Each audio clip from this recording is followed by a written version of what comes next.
Welcome back to the X Factor Philippines. And now, it is time for that all-important decision from our judges. Judges, ang pangalan na babanggitin ninyo, as always, ay ang finalist na pauuwiin nyo na.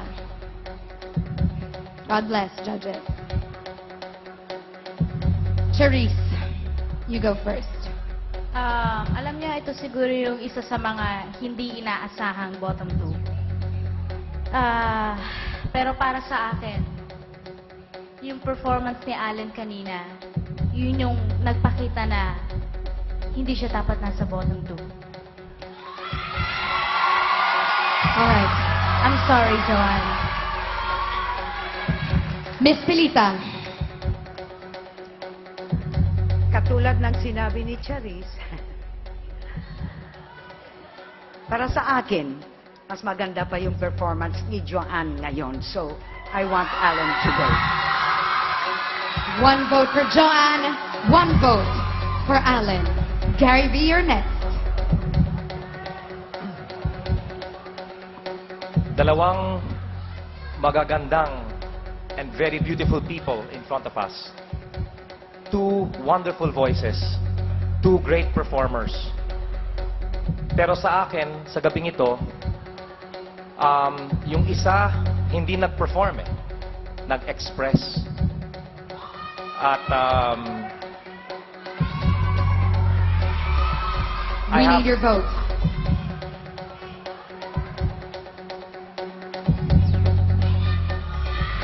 Joanne, you're going home today. 2 votes for Joanne, 1 vote for Allen. Judge Martin. You know, KC, I tell the kids every Sunday that everyone is deserving to be on that stage. Lahat sila deserving. But tonight, every Sunday, we are judges. And because these 2 girls are both equally talented, I'm going to base my judgment on tonight's performance alone. Tonight, I feel that Allen sang her life and Joanne sang a song. For me, Joanne, I'm so sorry. You know how much I love you. You have to go home tonight. Congratulations, Allen. You are in and you are now part of the final 6. Please join the other finalists backstage. Congratulations. Joanne, we are sorry, but we will have to send you home tonight. Ano ang gusto mong sabihin? Tita Pilita, ano po ang gusto ninyong sabihin sa mga naging supporters ni Joanne at napakarami po nila? Nagpapasalamat lang ako sa lahat na nagsuporta kay Joanne dahil hindi naman dito matatapos ang karir ni Joanne. From here, she will be a star from here, dito sa X Factor. I want to thank also the judges for, for being there for everyone. Salamat po. Joanne, anong gusto mong sabihin sa mga fans mo na talagang nagmamahal sa'yo at narinig ang napakaganda mong boses na pwede naming marinig sa lahat ng mga radio stations? Meron ka bang gustong sabihin sa kanila o sa judges o sa X Factor family mo? Maraming salamat sa family ko. Wala kayong, you never fail to support me. Maraming salamat. But God said, ito na lang. Kaya, don't cry, huwag kayong malungkot.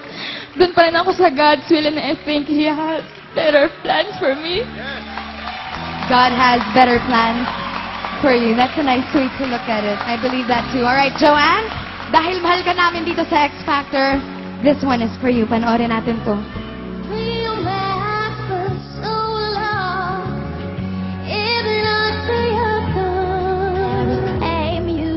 Joanne, Madami po akong natutunan dito sa X Factor. Lalo na sa mentor ko na si Miss Pilita Corrales. Dapat igalang mo rin yung opinion ng iba. Hindi lang yung dapat ikaw palagi na susunod. Huwag ka nang umiyak dahil paso.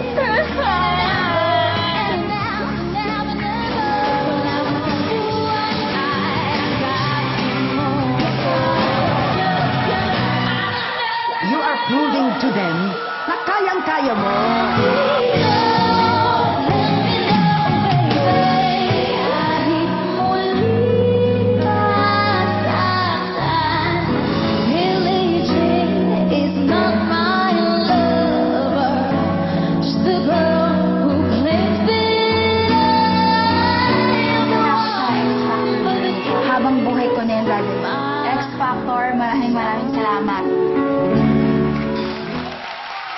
Joanne, we will miss you so much. I will miss you so much and your voice here on the X Factor. Pero your journey does not end here. Thank you very much for sharing your talent with us.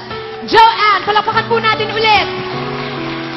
Congratulations naman to our final 6. Maraming salamat sa ating judges at maraming salamat mga kapamilya. Magkita-kita tayo ulit dito lang sa biggest musical event in the country. This is the X Factor.